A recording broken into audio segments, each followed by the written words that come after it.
Olá, olá, sejam muito bem-vindos, muito bem-vindas. Essa aqui é uma iniciativa aqui da Combate à Fraude, de encontro com os nossos clientes que, de fato, acreditam, assim como a gente, em uma internet muito mais segura para todos, né? O nosso intuito aqui, justamente hoje, é que a gente possa compartilhar, que a gente possa conversar um pouquinho, trocar um pouco de conhecimento também e conscientizar, talvez, cada vez mais as pessoas devido a esse aumento notável cada vez mais de fraudes nesse pós-pandemia que a gente vem vivendo, né? Segundo dados do UOL, o chamado aí, o que a gente chama de golpe do delivery, ele aumentou cerca de 186% com a pandemia só no estado de São Paulo, né? Mas, obviamente, casos semelhantes como esse acontecem em todo o Brasil. Diante disso, a gente aqui quis trazer, dentro desse contexto, trazer os nossos...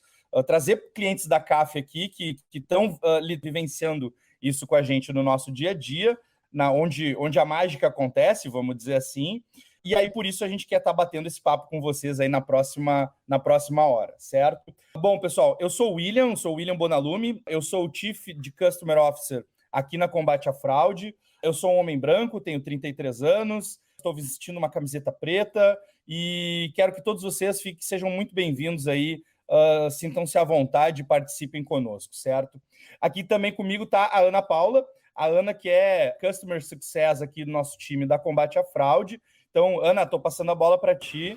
Vai daí. Oi, gente, eu sou a Ana, tudo bom com vocês? Como o William falou, eu sou CS aqui na CAF, atendo a Equifome, atendo a Magalu e algumas outras empresas para levar sucesso para eles, que eles usem a plataforma de uma maneira mais sucessiva e com mais valor, entregando para os clientes deles também, né, valor na plataforma deles.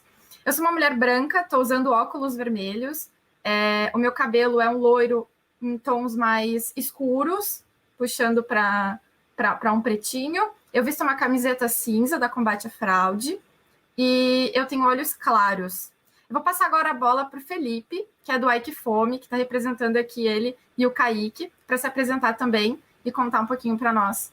Fala pessoal, boa tarde. Primeiramente, eu queria agradecer vocês, né? Obrigado pelo convite para estar aqui conversando com vocês. A gente tem uma parceria bem legal e eu estou bem feliz de estar participando aqui. Bom, meu nome é Felipe, eu sou um head de negócios de tecnologia aqui no Equifome. Também sou um homem branco, cabelo escuro, preto, castanho escuro, preto, e estou usando uma camiseta rosa. Eu estou aqui já fazem 5 anos, então eu peguei todo o crescimento que o EC teve nesses últimos anos. A gente falou que está aqui a gente fala, né, que a gente está aqui desde quando tudo era mato, e até atingir essa escala que está hoje, né? Já passei aqui por várias áreas, vários produtos aqui dentro, mas hoje estou trabalhando bem de perto com o EC Entrega, que é o nosso serviço de logística para os restaurantes. E eu estou aqui para compartilhar um pouco dessa nossa experiência que a gente teve, tanto a experiência aqui dentro do Equifome, quanto essa experiência nessa parceria que a gente tem junto com a CAF.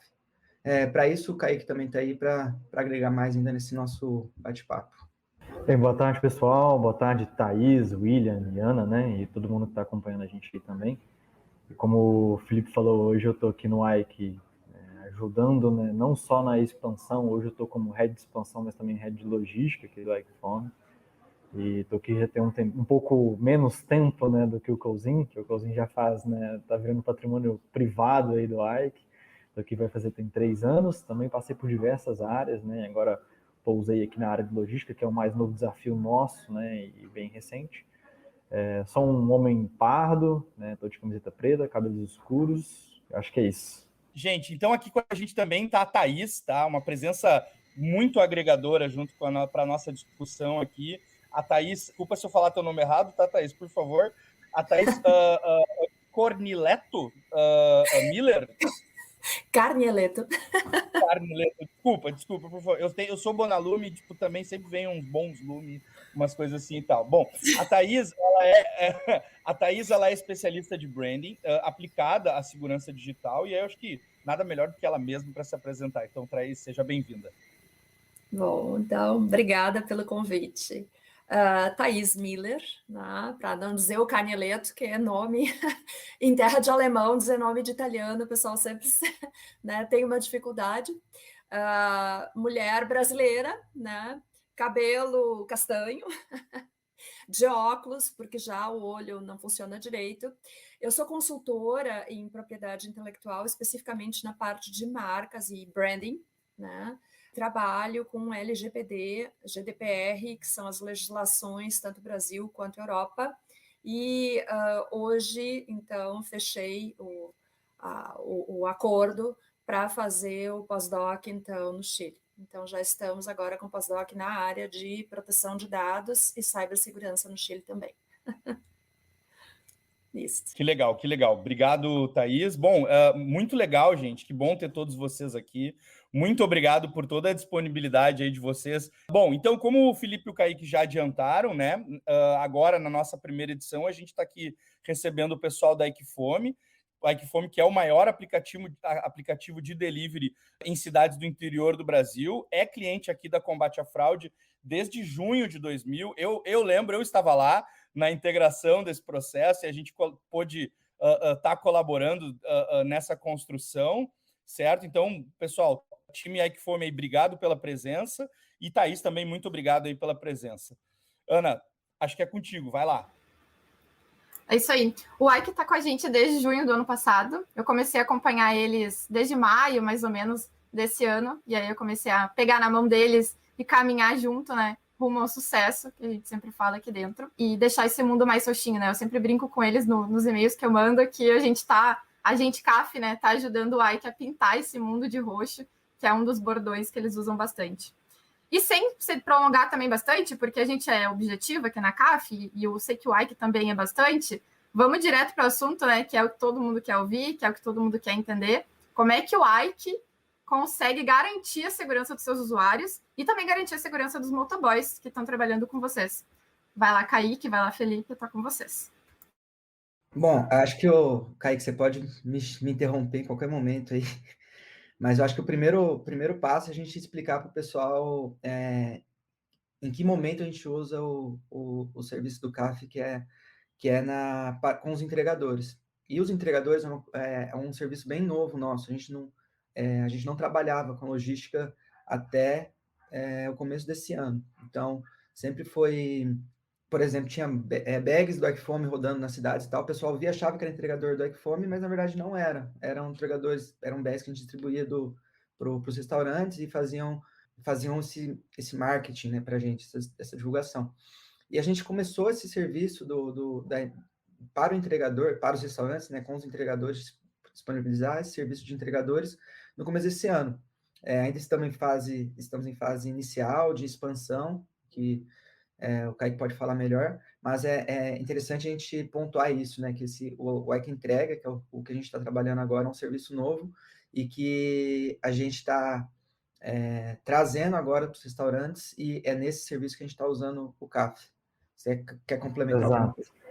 Eu acho que é bem interessante a gente pensar na jornada do usuário como um todo, né? Antes, né, da logística, o Ike trabalhar com a logística, e depois que a gente acabou absorvendo essa demanda e esse serviço. Porque a gente chama carinhosamente, para quem está ouvindo aqui, tendo contato pela primeira vez com o Equifome, a gente chama carinhosamente o cliente final de fominha. Né? Então, o fominha, quando ele entra no Equifome, ele vai pedir ali. Antes da logística era um processo um pouco mais simples, né? Então ele pedia, a gente conectava ele com a loja, o pedido chegava para a loja produzia aquele item e ela teria a responsabilidade de fazer, né, toda a entrega. Então hoje com a logística já aumenta toda essa complexidade, né? Porque a gente passa a absorver, né, e entender melhor tanto o que período de produção quanto também da entrega, e a preocupação, e aonde entra o CAF, a gente entender quem é esse cara que vai estar responsável por levar a comida de uma pessoa. E o Ike, ele pensa muito no cliente final, na experiência do usuário. E com fome não se brinca, né? Então é uma coisa muito delicada. Então quem é o cara que vai fazer essa entrega, né? Homem ou mulher, motogirl, motoboy, que vai fazer essa entrega. Então foi um desafio, está sendo um desafio, né? Como o Cousinho falou, é um produto novo para a gente, tá? Desde o início do ano, né? Do início do ano para cá a gente cresceu bastante. Hoje são aí mais de 20 cidades já que a gente tem a logística operando. Então, perto da quantidade de cidades que a gente tem hoje, que são mais de 600 no Brasil como um todo, ainda, né, é um número ainda muito pequeno. A gente tem um desafio muito grande pela frente, né? E o CAF ele vem com essa ajuda, né, aí, muito importante de entender quem que é esse cara, fazer um background check, fazer uma documentoscopia para ver se realmente os documentos dele, para quem está fazendo o cadastro, é a pessoa que está subindo os documentos, em contrapartida, se ele tem, né, algo no background que possa impedir ele a aderir ao nosso serviço e ser um prestador de serviço. Afinal, ele vai ter um contato direto com o cliente nosso, onde eu passo todas as informações, endereço, e obviamente esse cliente ele está aberto e apto para recebê-lo em sua casa, né? Muitas das vezes a gente brinca que ele vai abrir o portão da casa dele, as portas da casa do Fominha para aquele entregador, então é uma preocupação muito grande. E vocês têm nos ajudado muito nesse sentido. E eu acho que a principal preocupação nossa é com essa jornada como um todo, em garantir com que esse cara que vai fazer a entrega, ele seja de boa índole, né? Que esteja indo realmente fazer a entrega da comida e não de qualquer outra coisa, né? Nesse sentido. Principalmente no sentido algo voltado para algum tipo de crime, e em contrapartida até o combate da fraude, como o William trouxe, que aumentou muito, né? Teve uma alta muito grande desse golpe das maquininhas de tela quebrada, onde o pessoal passa algumas taxas. Antes, como o Couzinho falou, né, o Felipe falou, a gente não tinha conhecimento nenhum do entregador, mesmo ele usando a nossa mochila. Hoje não, a gente consegue rastrear todas as entregas, eu consigo entender quem que é o entregador, se aconteceu algum caso em específico de fraude, eu consigo rastrear todos os envolvidos, né, e o que está acontecendo ali. Um passarinho me contou que vocês estão fazendo uma gamificação também com esses entregadores, né, acho que também é bem bacana de comentar. É um processo que vocês estão desenvolvendo novo, eu pelo menos nunca vi no mercado, eu acho que é muito massa, assim, uma ideia muito inovadora, sabe? Até antes de falar da gamificação, um ponto que eu queria ressaltar também é que quando a gente foi desenvolver até entrando na parte de produto e de tecnologia, quando a gente foi desenvolver o Ike Entrega, por a gente já ter o Ike Fome rodando em 600, 700, quase 700 cidades, a gente já pensou muito que era uma coisa que não aconteceu no Ike Fome na época, né, que a gente criou o Ike Fome. A gente já pensou ser escalável, então a gente já construiu ele inteiro pensando na escalabilidade. E o CAF entrou de uma forma muito importante nisso, porque a gente já via lá atrás que a gente não poderia deixar um processo visando já, como a gente já tinha 500, 600 cidades na época, a gente sabia que a gente não poderia, vislumbrando que em, sei lá, 2, 3, 4, enfim, em X anos a gente vai estar nessas 500 cidades, 600, 700 cidades, a gente tinha certeza que a gente não poderia deixar um processo desse ser manual, por exemplo.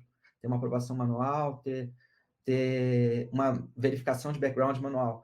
Então, a gente já começou esse serviço já iniciamos o Ike Entrega pensando nisso. O CAF é um dos pontos, né, que a gente pensou muito nisso, mas a gente pensou o Ike Entrega inteiro pensando já na escalabilidade que ele poderia chegar lá na frente, né?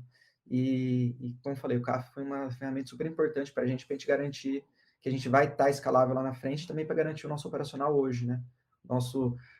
Até o Kaique é quem cuida da nossa equipe dos samurais, que são quem dão suporte, quem aprova os motoboys no final das contas. Ele pode falar o tanto de trabalho que a gente economiza de não ter que fazer um background check de todo mundo, que são muitos motoboys sendo cadastrados, e a gente é um trabalho operacional que a gente economiza bastante. E se economiza, né? Convenhamos. Eu acho que esse é um ponto bem interessante, porque assim, a gente acaba agilizando bastante, né, o processo como um todo. Hoje a gente tem 2 processos de ativação, né? Que seriam a própria análise do CAF, né? Que é onde vocês entram e automatizam e trazem uma escalabilidade para a gente gigantesca. Então hoje a gente tem mais de 3 mil entregadores cadastrados já atualmente. Todos esses passam por essa aprovação inicial, que é o próprio CAF que presta esse serviço para a gente, né? E agiliza muito. Depois a gente faz uma aprovação manual para entender se esse cara, a gente tem primeiro a demanda, né? Tem necessidade, eu tenho, teoricamente, entrega para esse cara, afinal, eu quero que ele tenha demanda. A gente tem uma política UI que gosta de que todos os envolvidos, né, a fatia do bolo, ela seja boa para todo mundo, né? Então, o entregador, ele é o prestador de serviço, né? Então, ele tem que ganhar dinheiro. Não adianta eu só colocar a gente para dentro se ele não tem receita. Então, a gente vai ter primeiro a verificação de vocês e, obviamente, a aprovação manual. Por que eu estou contextualizando isso para vocês, tá? Porque quando eu vou fazer a segunda aprovação, já é um trabalhão. porque aí eu tenho que verificar se ele foi aprovado, ele tem toda a documentação aprovada, ele passou pelo background check, está tudo ok com ele, em questão de documentos e tudo mais, e aí depois eu vou fazer uma aprovação manual, e essa aprovação já depende de um tempo, né, nosso, de esforço pessoal, de gente e de pessoas muito grande. Então imagina se a gente tivesse que fazer a conferência de documento um a um, mão a mão. Então o que a gente pensou lá atrás, né, que o Cozinho fez com maestria desde o início, foi obviamente pensar que, opa, peraí, daqui 3, 4, 5 meses, a gente vai estar num tamanho muito grande, de um tempo muito curto, comparado com o tempo que a gente gastou fazer com a Ecfome, né? Então vocês vêm ajudando a gente em escalar isso de uma maneira muito boa, né? Então de parabéns, inclusive, com todos os serviços oferecidos até então. Massa ouvir esse feedback assim ao vivaço, não, William? Feedback do coração. Nossa, isso aí vale o nosso... Adianta meu tempo, hein? Valeu mais que lanche isso aí. Ô, Fê, e aquele lance da gamificação? Tô curiosa.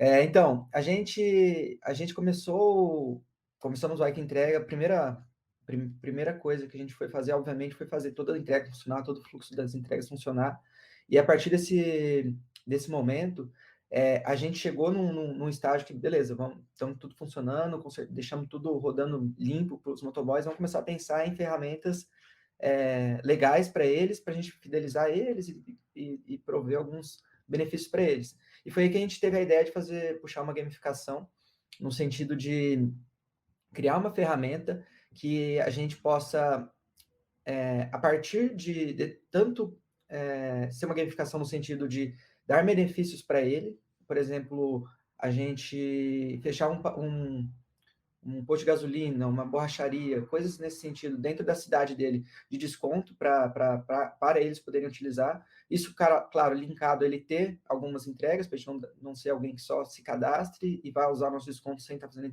entregas, né? Mas a gente linkar esses descontos, esses benefícios a algumas metas de entrega. Algumas metas não, na verdade, principalmente os benefícios seriam coisas bem baixas, mas só serem boys ativos, tipo, o cara faz 10, 15 entregas no mês, ele já tem direito a todos esses benefícios. Seria uma troca, né, Cozinho? Acho que em resumo, assim, né? Ele Exatamente. Gera valor para a gente também gera valor para ele. Aquele negócio do ganha-ganha, né? O ideal é montar um ambiente que todo mundo vai ganhar. E, além disso, a gente sempre teve um cuidado para distribuir as bags para os motoboys, que a gente já viu como tipo, em várias cidades, a gente vira e mexe vê motoboy com bags dos concorrentes, enfim, em situações indesejadas e até que vão manchando a marca, etc. E a gente sempre tentou ter o máximo cuidado para dar essas bags para os motoboys. E então a gente começou outdoor, tipo um outdoor de vocês, né? Tipo, exatamente. É um motodor que a gente brinca. Um motodor, nossa, com certeza, com certeza. Então, a gente começou, com isso, a gente pensou nessa solução da gamificação para, além dos descontos, também começar vamos dar bag quando o motoboy atingir 300 entregas, a gente dá uma bag para ele, que é um motoboy que já está fiel com a gente já conhece, já vê as avaliações, já vê que ele trata bem os foninhos, faz as entregas direitinho e tal. Então, a gente dá uma bag para o cara com 300 entregas concluídas. Daí, com 500 entregas concluídas, a gente dá uma capa de chuva. 700 entregas concluídas, a gente dá um carregador portátil. Enfim, a gente pensou numa escala de entregas e prêmios que eles poderiam ir alcançando conforme eles fossem fazendo entregas, fossem entregando mais. E, claro, sempre mantendo a qualidade deles também, que tudo isso vai estar linkado à avaliação que eles recebem dos usuários, etc. A gente fez o trabalho de casa, a gente não encontrou nada do Ecfome. Eu creio que isso seja uma notícia muito boa para vocês. Espero que seja o resultado, na verdade, do trabalho que a gente vem desenvolvendo com vocês, né? Acho que verificar esses motoboys que estão entrando e saber que eles não são fraudes, né? Não são documentos fraudulentos, não são pessoas passando por outras, já é um pontapé inicial para a gente ter certeza de que o Ike não vai cair, enfim, em entregadores se passando pelo Ike, né? E essa parte da gamificação também já vai ajudar muito vocês, e eu achei muito massa, de verdade, porque, querendo ou não, já engaja o pessoal que é entregador a querer fazer mais entregas, porque, poxa, eu quero ganhar uma capa de chuva, ganhei a capa, agora eu quero ganhar outra coisa. engaje o pessoal e, fora isso, garantir a segurança de vocês, né? Para garantir que quem usa a bag, de fato, são pessoas que passaram pela CAF e são de boa índole, né? Vamos dizer. Exato. Continuando. Vou trazer só um comentário, Ana, eu acho que super interessante, Pode trazendo na jornada do Ike, porque, como o Cozinho falou lá no início, a gente não tinha entregadores, né? E a mochila, a bag ali, ela sempre foi, teoricamente, um brinde e mais algo para trazer mais um relacionamento com as lojas. Porém, isso eles trocam, né? O entregador, ele troca um com o outro, cai na mão de pessoas erradas e acaba usando de má índole. E agora a gente tendo o controle de quem é essa malha logística, aí sim, né, com a ajuda do CAF e com todos vocês, a gente acaba tendo um controle maior dessa malha e evitar qualquer tipo de problema que a gente tem, porque antes eu não tinha controle, né? Essa é a realidade. Eu não sei qual era o entregador que estava lá na ponta. Eu não tinha noção nenhuma de quem é o cara, se ele tem uma carteira, se ele, né, como que está a situação de veículo, enfim, nada, né? Hoje a gente já passa a ter realmente um controle muito maior e, né, cada vez mais proteger, né, a experiência do usuário contra qualquer tipo de problema que ele possa vir a ter nessa jornada de compra e fazer como eu brinquei mais cedo, né? Com fome não se brinca, então vou garantir a entrega dele com qualidade e que ele tenha, né, o alimento entregue super tranquilo ali no momento exato também. Super concordo. Ana, Felipe, quer falar alguma coisa? Pode falar. Uma coisa que eu acho interessante aqui e que demonstra bem o trabalho do CAF é o seguinte: a verificação não é só da pessoa que está, do motoboy, mas também com relação aos equipamentos que ele usa, porque lá pelas tantas, ali a gente tem uma situação de carro roubado, ou furtado, ou enfim, né? Então toda essa verificação, exatamente para ter segurança de ponta a ponta, da saída dessa encomenda até a entrega dessa encomenda. Então, essa é uma preocupação que a CAF tem, de fazer essa segurança, de dar essa segurança tanto para as empresas quanto para os consumidores. Agora a gente deve estar se perguntando também, né? O Ike, ele comentou como faz a segurança dos seus usuários, dos seus motoristas, usando a CAF. Mas a pergunta que fica é como que a CAF garante que esses usuários são de fato pessoas que não estão se passando por outras. E aí eu vou pedir ajuda do William, que é mestre em explicar sobre biometria, documentoscopia e todo esse processo de antifraudes, para explicar para a gente como funciona o processo para a gente captar e identificar quando um documento é fraudulento.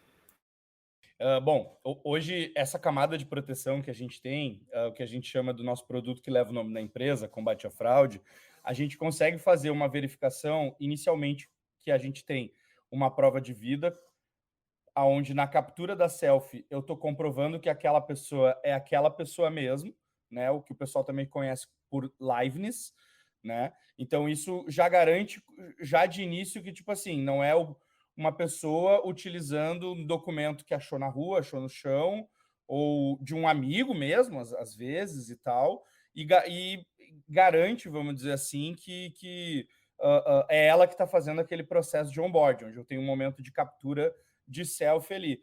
Saibam, eu tenho... Isso, a gente está aqui conversando, né? E tipo, é legal de comentar. Eu tenho muitos amigos que tipo foram para os Estados Unidos, principalmente, outras empresas de delivery lá não têm essa camada de proteção. E aí acaba que um entregador se passa por outro. Tu tá esperando ali o entregador do serviço e não é. Tem pessoas que vivem ilegalmente, tem pessoas que cedem sua identidade, inclusive, para isso, para que outras possam fazer as entregas e tal. Então, aí nisso eu já tenho essa verificação, juntamente com o documento da pessoa, aonde eu vou ter alguns microserviços, vamos dizer assim, que vão garantir com que eu tenha esse processo completo. Então, eu vou ter um face match, que nada mais é do que eu bater o rosto da pessoa no documento com a selfie da pessoa, né? O rosto da pessoa na selfie eu vou verificar numa base biométrica, então numa base governamental, onde tem lá um rosto e um CPF. Eu bato um rosto e um CPF, e aí vou encontrar se não é.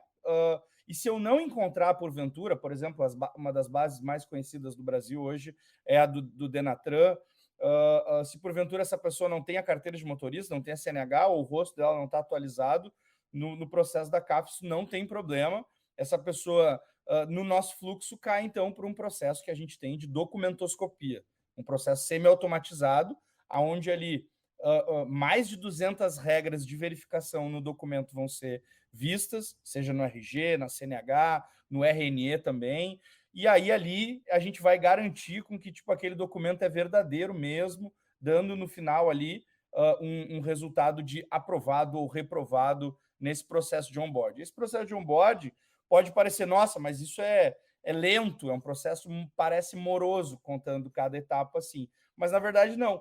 Hoje a gente trabalha aqui na CAF, acaba envolvendo muito no que a gente oferece de experiência para os nossos clientes, de SLA de entrega para os nossos clientes. O nosso SLA não é o SLA, vamos dizer assim, de um ticket que tu abriu para um chamado, alguma coisa assim. O que a gente chama de SLA, de fato, é o tempo que você está esperando naquele onboarding, né? E hoje a gente trabalha aí com cada vez mais próximo de...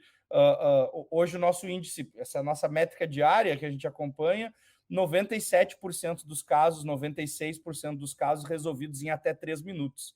Então, um onboarding, tipo, em 3 minutos que você entrega, é menos fricção, é menos espera, é uma frustração que daqui a pouco pode gerar ali. Aqui a gente está falando do onboarding delivery, mas daqui a pouco isso pode impactar uma pessoa abrindo uma conta bancária, uma pessoa abrindo fazendo um empréstimo, alguma coisa nesse sentido. Então, a gente trabalha com uma experiência completa, robusta, e que também não gere fricção, não fique travando a vida, não precisa esperar até amanhã para eu te dar esse retorno dessa verificação. Então, hoje, o nosso processo, mais ou menos, corre nesse sentido. Entendo que faz todo sentido para o segmento de delivery aí, e acho que por isso a gente consegue ter ali uma boa experiência, uma experiência legal, uma captura boa, vamos dizer assim, que isso importa, né? Então, e é o que o nosso core aqui no dia a dia da CAF é fazer um onboarding bom, rápido. Dentro disso, eu já faço também algumas verificações que a gente chama de background check, justamente, então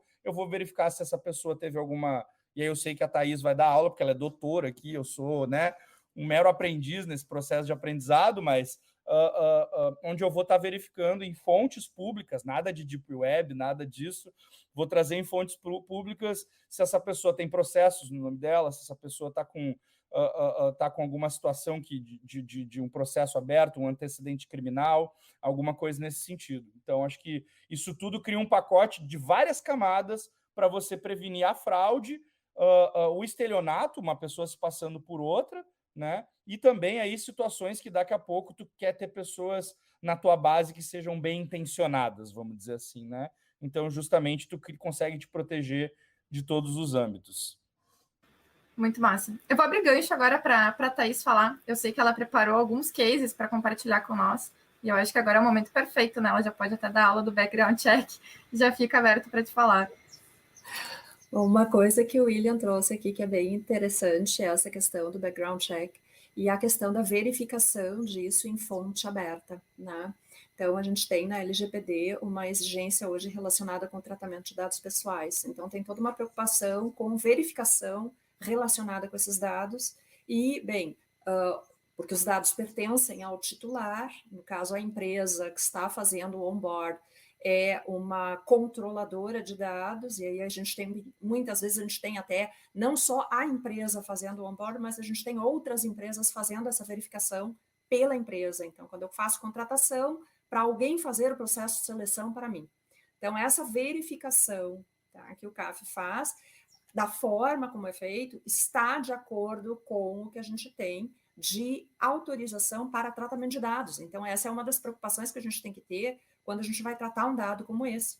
Tá? Porque, na verdade, eu estou pegando um dado de um titular, que é um sujeito que está entrando numa empresa, e eu, então, vou fazer verificação, por exemplo, documental, relacionada com a moto, que ela precisa ter para fazer as entregas, né? E vou fazer a verificação dela, e ela faz, vejam bem, ela aporta os dados. Então, a primeira questão aqui está relacionada com o aporte desses dados. Tá? Então, quando a gente faz o aporte dos dados, eu estou autorizando via consentimento, porque antes da contratação, eu tenho essa modalidade de tratamento, tá? Que é uma modalidade anterior, vamos dizer assim, eu ainda não fechei o contrato. Então, lá quando o Felipe fecha o contrato, né? O Felipe e o Kaique, e então fazem a entrada dessa pessoa, nós temos uma outra modalidade de tratamento, Qual é o tratamento que a gente vai ter aqui? Um tratamento via contrato. De qualquer modo, o CAF aqui ainda continua sendo importante, porque e aí a gente vai ver várias situações, e, por exemplo, hoje, quem acompanhou aqui no Rio Grande do Sul, os nossos jornais, né, tomou conhecimento de um vazamento de um áudio, né, de WhatsApp, onde uma pessoa estava revelando, né, como uma rede de farmácias deveria contratar, indicando, inclusive, que não deveria contratar gordos, não deveria contratar, né, pessoas homoafetivas, não deveria contratar pessoas feias, não deveria contratar pessoas com cabelo ruim, e mais ou menos nesse sentido foi o que foi falado, então foi reproduzido nesse sentido isso. E aí vejam como essa pessoa, né, ao falar isso, acaba manchando, inclusive, a reputação dessa rede de farmácia para a qual ela trabalha. Então, a gente também tem aqui uma preocupação que está relacionada com o tratamento, mas também com a questão reputacional da empresa. Porque vejam que a empresa acaba sendo manchada por um tratamento inadequado e por uma atuação inadequada de um funcionário. Tá? Acho que essa é uma questão que também fica bem importante aqui, até da questão da atuação da CAF. O quanto a CAF precisa estar presente, o quanto essa atuação ela nos auxilia na hora de fazer essa seleção, na hora de fazer essa verificação de quem é essa pessoa, qual é a forma de atuação dessa pessoa, porque tudo isso revela depois um pouco da empresa. Né? E porque a pessoa, o consumidor, ele não vai se lembrar do nome do funcionário, ele vai se lembrar do nome da empresa, e é o nome da empresa que vai estar lá no Reclame Aqui, tá? Ou em qualquer outra rede, né, de queixa, ou mesmo o sistema PROCON, né, e outros. Então, essa é uma questão que é bem importante aqui a gente ressaltar. Né? Um dos casos, por exemplo, que ficou bastante conhecido, e na época a gente teve, né, uma repercussão bastante negativa aqui no Brasil, e especialmente aqui no Rio Grande do Sul, foi esse caso do João Alberto Silveira Freitas, né? Então, aconteceu ali em novembro de 2020, né, Carrefour de Porto Alegre, espancado por seguranças do super. Né? Então, se tivesse feito uma verificação acerca de quem eram esses seguranças, né, saber quem eram, e dar um treinamento e controlar o treinamento também, porque muitas vezes até essa pessoa não tem nenhum tipo de antecedente. Mas pode acontecer que a falta de um treinamento ou de um acompanhamento acabe fazendo com que tenha algumas ações, pratique algumas ações que não representam a empresa. Então vejam que no processo de onboard que os rapazes fazem, e essa gamificação provavelmente vem nesse sentido, de fazer com que eles entendam como deve ser o atendimento. Então vejam, isso também reflete um pouco desse trabalho e dessa preocupação. Outro caso que nós tivemos, então, o próximo caso da Uber, a gente tem, de certo modo, vários, né, são duas projeções que nós temos aqui da Uber. Uma são 2 casos dos Estados Unidos, tá? Esse vazamento de dados lá de 2006, gente, tá? E eles fizeram, então, um convênio, um acordo, e aí, então, vão pagar só 148 milhões de dólares por vazamento. Né? Esse até é um valor baixo, tá? Se a gente vai olhar. E o que é o vazamento de dados? O vazamento de dados é o seguinte: por exemplo, a CAF tem toda uma preocupação com relação à segurança cibernética dos dados que eles tratam. Porque eles, enquanto operadores das empresas que estão contratando para fazer a verificação desta antifraude, desse processo antifraude, eles têm uma série de recursos que eles usam de software, tá? De verificação, por exemplo, relacionada com os acessos, né? De quem pode acessar e acessa o quê. Né? Então, tudo isso para evitar que essas informações que eles estão tratando, que esses dados que eles estão tratando, acabem saindo da empresa e alcançando outras redes, como, por exemplo, esse vazamento do WhatsApp. Né? Então, o que é um vazamento do WhatsApp? É eu que recebi no meu grupo, pegar uma cópia daquilo ali e divulgar para outras pessoas. Então, quer dizer, isso também é um tipo de vazamento. Tá? E aí aqui a Uber, então, teve, por exemplo, a questão de controle, e aí aqui tem uma coisa que é muito importante, esse primeiro caso aqui, ele está gerando decisões já para o nosso, para os casos brasileiros, tá? que é esse primeiro caso que a gente tem citado aqui? Uber, então a gente tem um contrato. Não sei se vocês já acessaram o contrato Uber, está disponível na página, qualquer um pode acessar. O que vai acontecer? Nós temos uma estipulação de preço, nós temos um controle de jornada de trabalho, nós temos, através de algoritmo de GPS, nós temos uma estipulação de padrão. Tá? Então, dependendo do carro que eu tenho, dependendo vamos dizer assim, das coisas que eu tenho nesse carro, do que eu ofereço para o cliente, eu tenho uma série de questões aqui, e isso acabou gerando, nos Estados Unidos, o reconhecimento, tá, de vínculo empregatício. E, especificamente no caso desses 1,9 milhões, tá, para 56 ex-funcionários, tá, por causa de assédio que acontecia dentro do local de trabalho. Então, também vejam aqui, né, duas coisas que nós estamos acompanhando, que são bem importantes com relação ao Uber. Tá? Primeira questão, e não obstante o fato de eu ter um contrato dizendo que Uber é mero aplicativo, tá?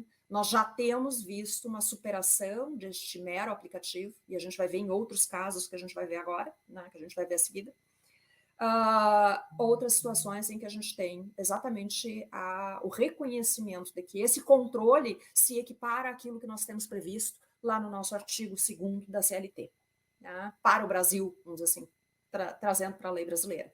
O segundo caso, aqui nós temos uma responsabilidade que pertence à empresa, tá, por mau atendimento dos funcionários. Então, a preocupação com a gamificação, a preocupação com o treinamento, a preocupação com verificação de quem é a pessoa que eu estou contratando, ela, de fato, é extremamente importante, porque esta pessoa representa a empresa.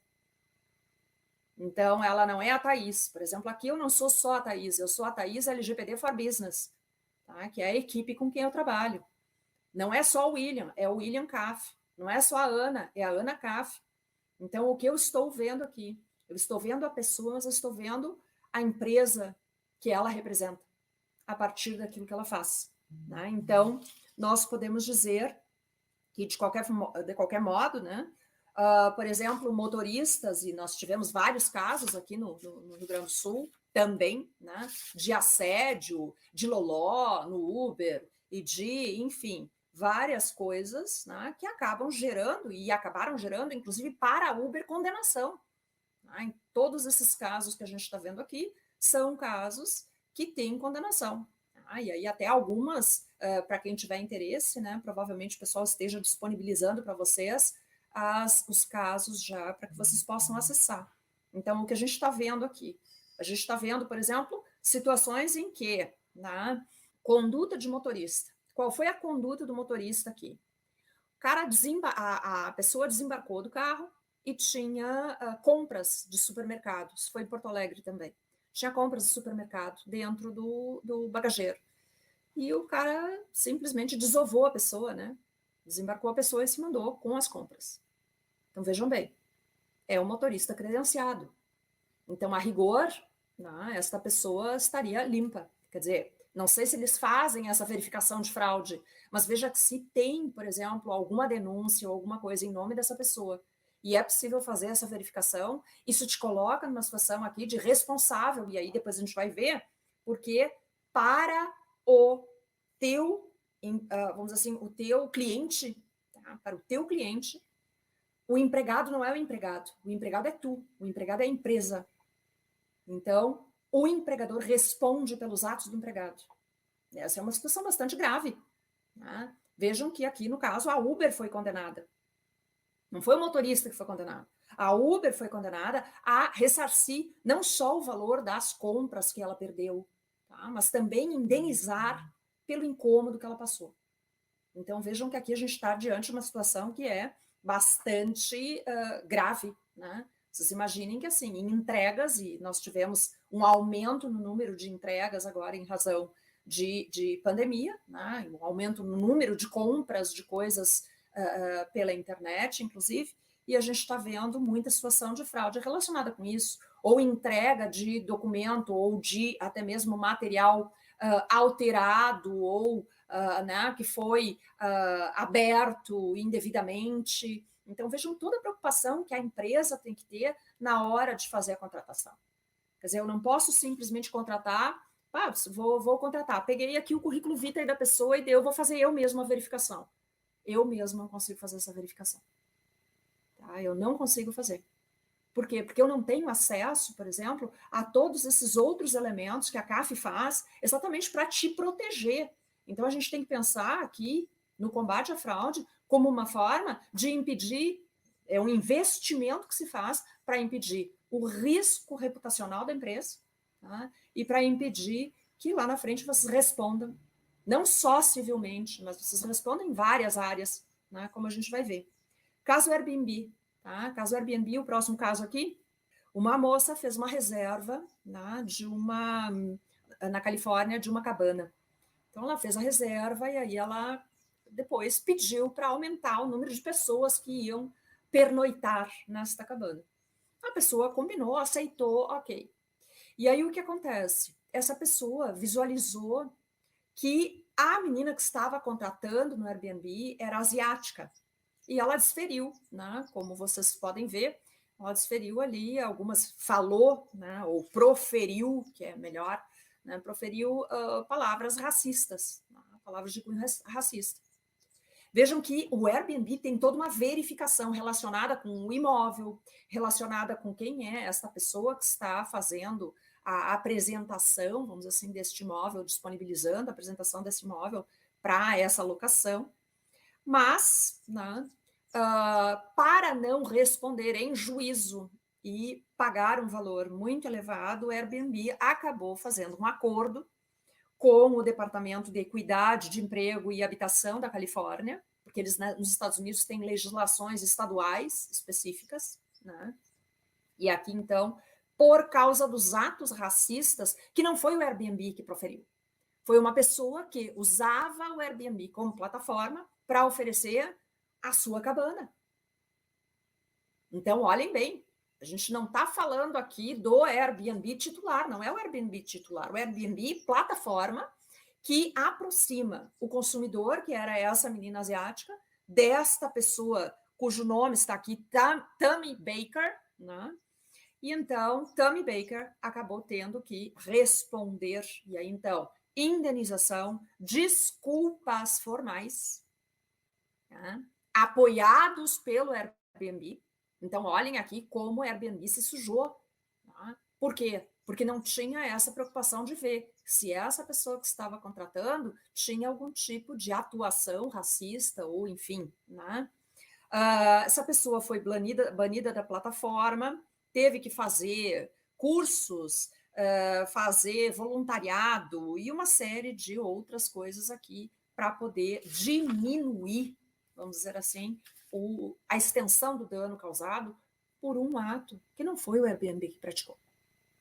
Então, quer dizer, a gente tem que se preocupar com isso, né? Porque eu não estou me preocupando aqui com a empresa, porque eu sei que a empresa vai fazer a coisa direitinho, afinal de contas, ela foi criada de uma forma regular. A minha preocupação aqui é o quê? É quem representa a empresa, essa pessoa que está no chão de fábrica, essa pessoa, e não precisa estar no chão de fábrica, a gente vai ver também, né, algumas situações em que a verificação deveria se estender para alto escalão, tá? Deveria se estender para o alto escalão, a gente vai ver agora. O Facebook, tá? Facebook, próximo caso. O que acontece no Facebook? E aí aqui é uma coisa que a gente está revelando para vocês, tá? A pessoa que presta para nós assessoria de TI, tá? E de SI, segurança da informação, nas implementações dos projetos LGPD, ele comentou que houve um acréscimo de casos de violação decorrentes de quê? De ex-funcionários. Tá? Então, o que acontece aqui? Um ex-funcionário insatisfeito, e aí, em cima dessa insatisfação, ele faz a comunicação, como foi feito aqui. France, então, que foi engenheira de produtos do Facebook, divulgou e entregou material, farto material, inclusive, tá? Tanto para o jornal, quanto depois, na convocação que ela recebeu no tribunal para prestar esclarecimento sobre isso. Isso aconteceu no dia 3. O vazamento dessa documentação toda e as informações que ela trouxe relacionadas com a atuação interna da empresa, então estamos falando de segredo de negócio, estamos falando de segredos comerciais, muitas vezes estratégia de negócio, tá? E ela revelou essas informações abertamente. E aí, no dia 4, então, a plataforma, né, Facebook, WhatsApp, Instagram e outros aplicativos que também pertencem ao Zuckerberg estavam fora do ar, né? Há um comentário entre o pessoal de TI de que o fato de estarem fora do ar foi para corrigir essas coisas que ela tinha denunciado. Mas vejam que ela era o quê? Ex-funcionária. E não era uma ex-funcionária qualquer coisa, ela era uma ex-funcionária que tinha, né, um certo nível, né, e poder dentro do Facebook, dentro dessa plataforma. A gente está falando aqui de fraude, né, uma possibilidade de fraude, e, gente, ex-funcionário, tá? Ex-funcionário é uma das maiores causas de risco, tá, para a empresa. E, de fato, por quê? Tá? Então, aqui, segundo dados de uma pesquisa dentro da área de TI e de SI, IBM e Cisco, né, que são as duas maiores que a gente usa para essa área, eles revelam que a segunda maior ameaça, a primeira maior ameaça é ransomware ou vírus. E, normalmente, ransomware ou vírus que entra no teu sistema a partir de uma falha provocada por uma pessoa. Aquele teu funcionário não treinado ou que não deu tanta atenção para aquela situação, deixou o equipamento aberto ou não fez proteção ou vazou mesmo as informações. Então, essa é uma questão que é bem importante, né? Acho que isso nos coloca numa situação bem... né? Não sei. Acho que esses casos aqui podem nos auxiliar. Se vocês têm alguma dúvida ainda com isso, alguma Eu, particularmente, não tenho dúvidas, mas eu acho que o chat tem. Essa veio, acho que quando os meninos do Ike estavam falando, então o Alan perguntou aí se essa verificação é feita com qual periodicidade.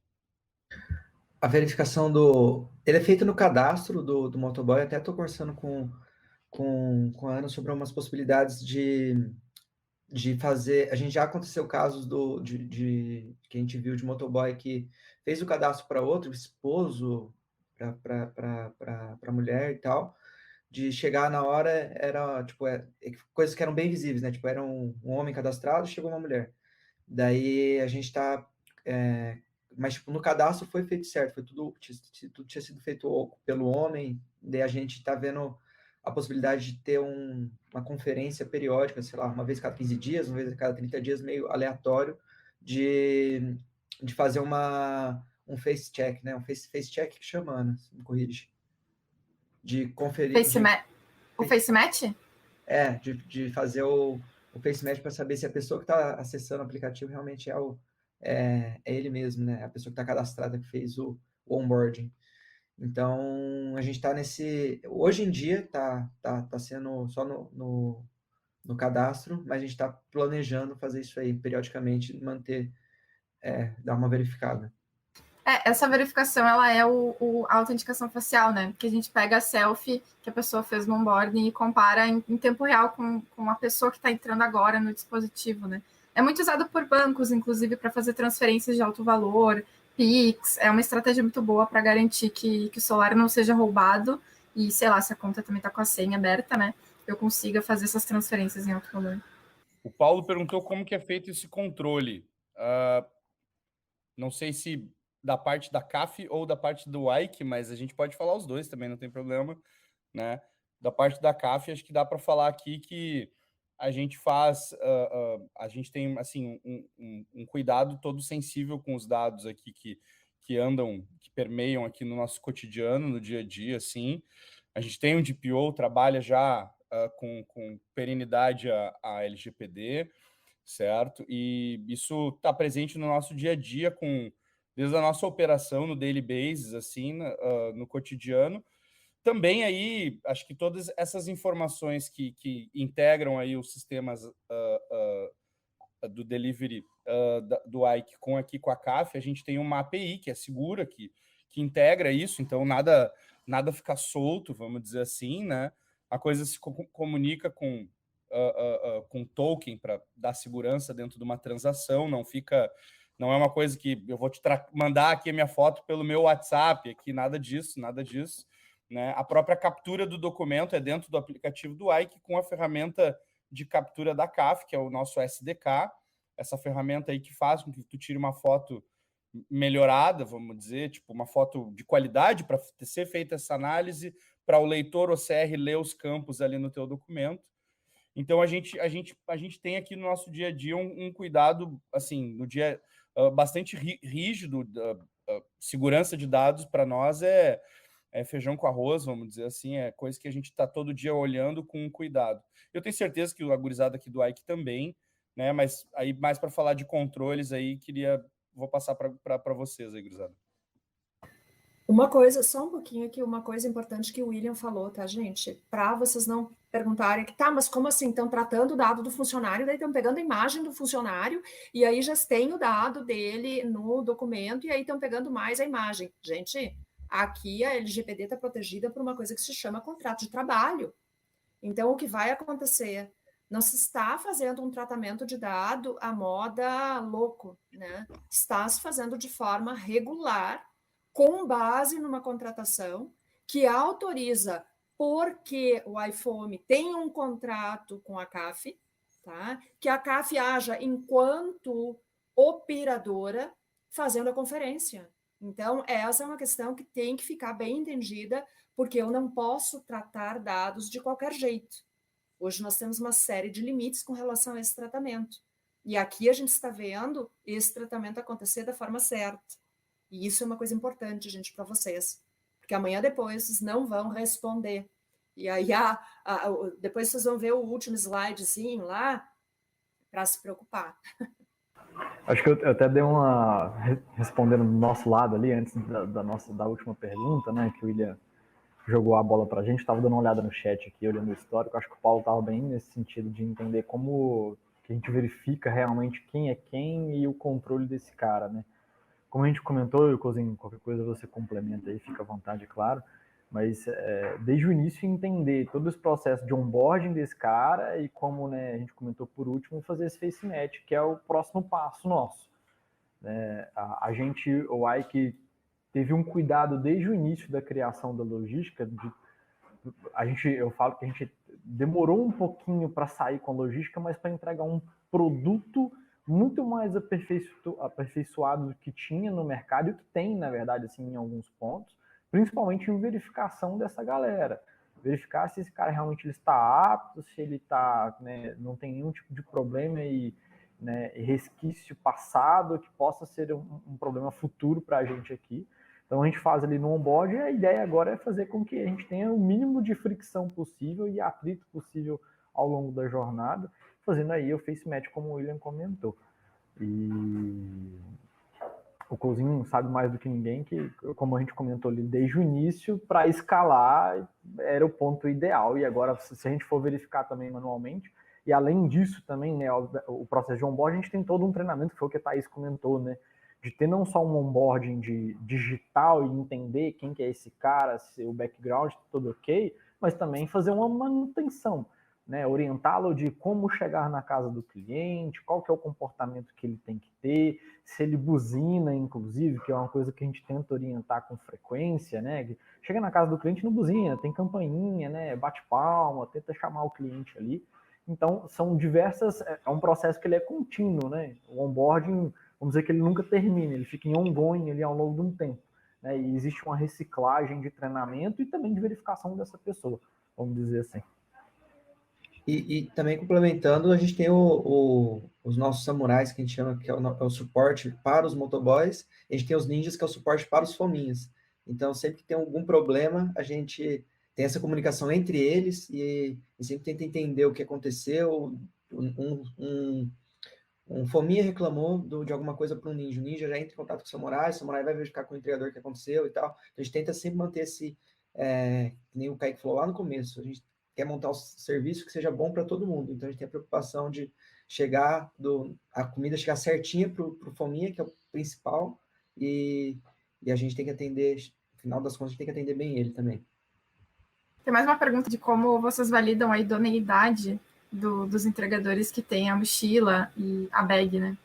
Esse aí são basicamente o que a gente comentou agora, né? De verificar todo esse processo anterior dele, só porque eu acho que é bom trazer e comentar isso, né?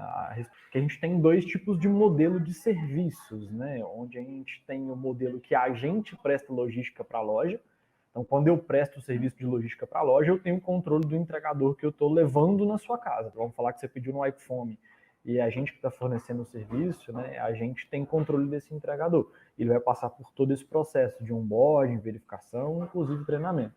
Mas a gente também tem um modelo onde a gente não vende o serviço de logística. Afinal, a loja ela não tem essa obrigatoriedade de fazer a contratação do serviço, ela tem essa autonomia. Então, tem lojas que ela tem frota própria, né? E eu não tenho um controle desse entregador. Eu estou ali como um canal de venda da loja, onde você ali se entra, acessa, né, o restaurante, pede, a loja ela produz e ela entrega. Esse entregador é dela.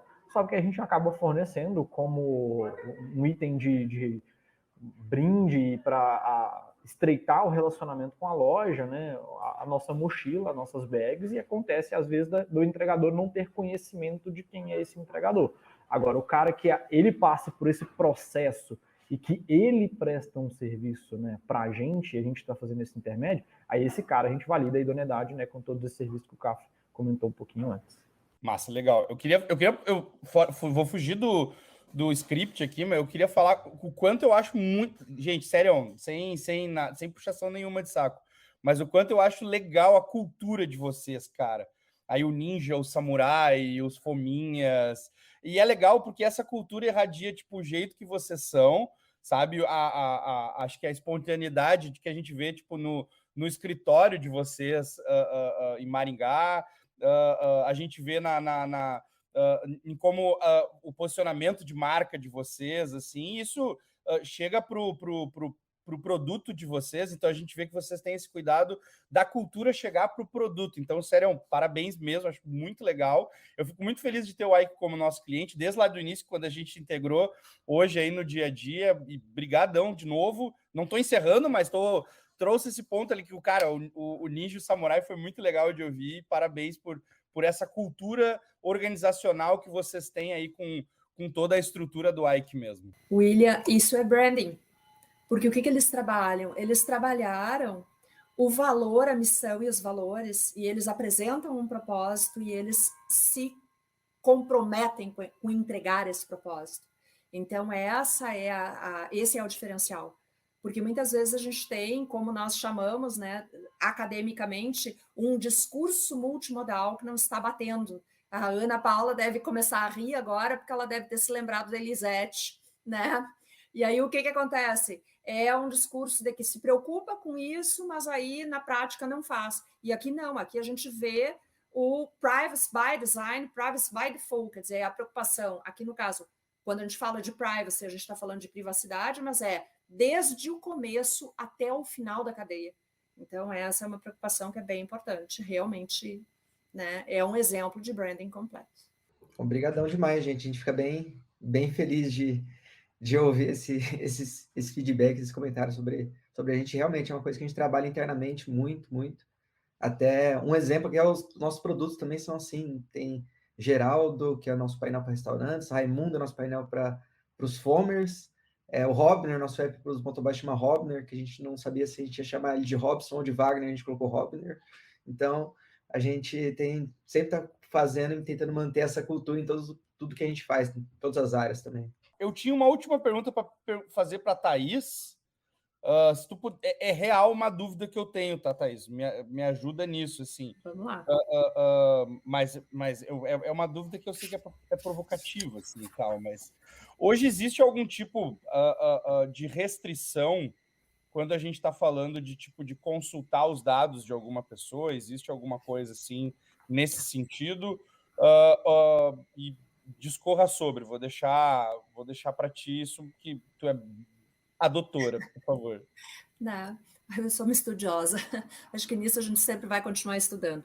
Como funciona a questão de tratamento de dados hoje, tá? Isso que tu pergunta de consultar dados, nós chamamos de tratamento, tá? E o tratamento vai desde a coleta, então praticamente todas as possibilidades, o ciclo de vida completo do dado se chama tratamento. E cada um desses itens que é feito, ele de certo modo tem que ter uma finalidade e uma justificativa legal. Então, essas são duas questões aqui que a gente coloca. Primeira questão, finalidade. Então, aqui, quando faz o processo de seleção, é informado para a pessoa que ela está sendo selecionada para um tipo de trabalho. E aí, então, por exemplo, uma pergunta que, muito embora seja de um dado sensível, que se pode fazer não usando necessariamente o dado sensível. O que é dado sensível e a diferença dele para dado pessoal?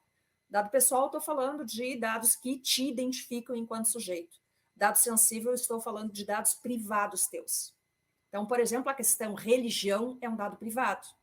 Mas pode interessar, no caso das entregas, de saber se essa pessoa faz entrega sábado. E determinadas religiões não trabalham no sábado, porque sábado é dia de orar a Deus. Então, eles não podem trabalhar no sábado. Então, eu não preciso perguntar qual é a religião. Eu posso perguntar qual é a disponibilidade para trabalhar no sábado. Então, vejam, eu vou fazer a coleta desses dados de qualquer forma, William, de forma regular, com base no consentimento, porque ela está me fornecendo as respostas. Então, eu tenho aqui uma finalidade devidamente explicada, tá? Que é o processo de seleção, recrutamento e seleção. Tá? E aí eu tenho uma segunda questão, que é a extensão disso. Então, a extensão disso, estou falando do quê? Eu estou falando de pegar os dados que são necessários para fazer esse tratamento. Eu não posso pegar além daquilo que é necessário para chegar naquele resultado.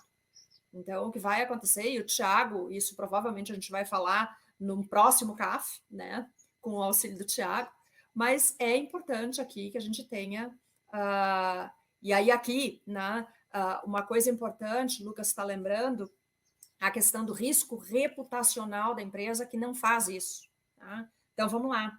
O que acontece aqui? Vamos pegar uma situação. Quais são os riscos reputacionais para vocês entenderem, tá? Nós temos aqui vários riscos. E o risco em si está relacionado com o quê? Eu vou avaliar como a empresa atua no mercado. E aí aqui é avaliar não só a empresa, tá? Mas eu avalio aqui diretores, eu avalio aqui os gestores, eu avalio aqui os funcionários. Então, aqui a gente tem, e a maioria das empresas tem preocupação com funcionário chão de fábrica. Mas a gente vai ver algumas situações que são maiores do que isso, tá? Que não são só do funcionário chão de fábrica. Também aqui terceirizados, tá? Terceirizados também é importante eu saber com quem eu estou me associando. Porque vocês imaginem o seguinte, ó, se associar com uma empresa que não trata dados de forma regular, hoje é um risco. Por quê? Porque, de acordo com a nossa legislação, se eu tratar os dados de forma irregular, eu vou responder perante o titular. E aí, quem sou eu? Eu sou o controlador. Quem é o controlador? Todas essas empresas que nós estamos vendo aqui. Então, vejam aqui a alteração no valor de marca. Marcas que perderam valor ao longo do tempo. E se a gente for avaliar, isso aqui é 2020 e 2021, tá? Se a gente for avaliar esses dois, no caso o vermelho são os que perderam valor e os verdes são os que ganharam valor, a gente vai constatar nos que perderam valor escândalos. A gente vai saber questões de denúncia, por exemplo, de corrupção, falta de compliance, vazamento de dados e várias outras questões. O segundo caso aqui que nós temos, embaixo do azul, tá? Nós temos ali Renner. Essa informação de perda de clientes foi antes de dar o vazamento, que aconteceu na sexta-feira, de tarde, aquela sexta-feira, né, que todo mundo acessava a Renner e a plataforma estava fora para correção, né, e aí ficou fora até domingo. Na verdade, houve ali um ataque ransomware, não se sabe exatamente se provocado de dentro da empresa ou de fora da empresa, mas vejam que aqui o falar ataque de dentro ou de fora é preocupação reputacional. Próximo item aqui para a gente ver. Quando nós falamos desse risco reputacional, tá? Vejam bem, origem interna ou origem externa, tá? Risco interno ou externo. Por que isso? A gente tem duas modalidades de risco principal. Uma é dentro da própria empresa. Então, vejam, se eu, na minha contratação, não tenho uma preocupação com o combate à fraude ali dentro, eu vou ter situações como essa que a gente viu ali, né? O exemplo, Carrefour.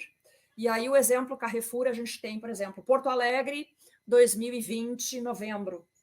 O morto coberto com guarda-chuva, né? Lá em Recife, em agosto de 2020 também. A gente tem o Manchinha, que é o cachorro que eles mataram a paulada, em novembro de 2018, em Osasco. Quer dizer, com o caso Manchinha, já era para ter resolvido internamente esse problema da Carrefour. Mas eles não tiveram essa preocupação com relação a treinamento, com relação a compliance, com relação e acabou acontecendo tudo o que aconteceu. Isso é um risco interno, veja. Então, é o risco de ter contratado uma pessoa que está no lugar indevido ou se aproveita daquela situação e daquele local para usar indevidamente coisas da empresa, informações da empresa, ou a mesmo atuar de forma ilegítima.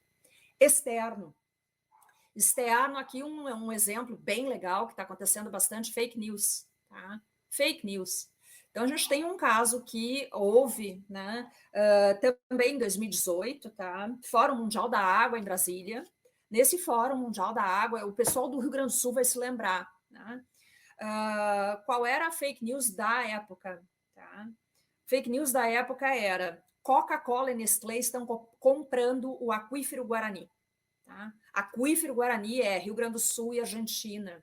Então, é a parte de aquífero maior, um dos maiores aquíferos do mundo hoje com água potável. Tá? E aí tinha uma fala do presidente da Coca-Cola, né, neste evento. Ele não conseguiu fazer a fala dele. Ele teve que interromper a fala dele para combater fake news, tá? Para poder tratar essa fake news, desmentir. E, de certo modo, mostrar que não havia esse interesse em comprar coisa nenhuma, muito antes, pelo contrário, eles estavam vendendo as fontes de água. Mas, mais do que isso, vejam o que eles fizeram para além dessa situação, desse risco reputacional externo. Eles se deram conta que muitas situações aconteciam de fake news relacionadas com a Coca-Cola.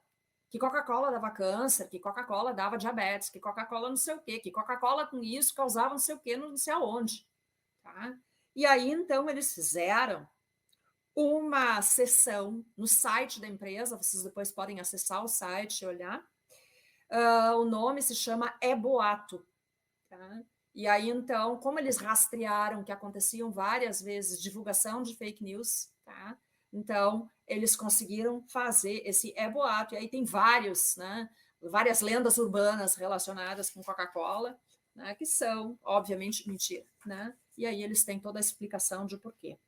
Outro risco reputacional, próximo item que a gente vai ver aqui. Tá? Então, quando a gente fala desse risco, nós temos vários tipos, várias modalidades de risco, né? Mas então a gente viu aqui o interno e o externo. E dentro desse interno e externo, a gente tem um que é importantíssimo, esse aqui, ó, liderança. Tá? Quando a gente olha para esta pessoa, a gente lembra de um caso que aconteceu, né? Então, aqui é Odebrecht. Tá? Odebrecht. É que o risco é a liderança. Vejam, não estou falando de funcionário, qualquer funcionário. Eu estou falando do gestor. E aqui, quais são os efeitos dessa denúncia de corrupção? E da falta de verificação dos funcionários, da atuação dos funcionários e até mesmo de um compliance dentro da empresa. Tá? O que aconteceu? O que acabou gerando? Primeiro, prisão do CEO. Tá? Prisão do CEO, primeira coisa. Segundo, venda de ativos da empresa, gente, para poder honrar as dívidas.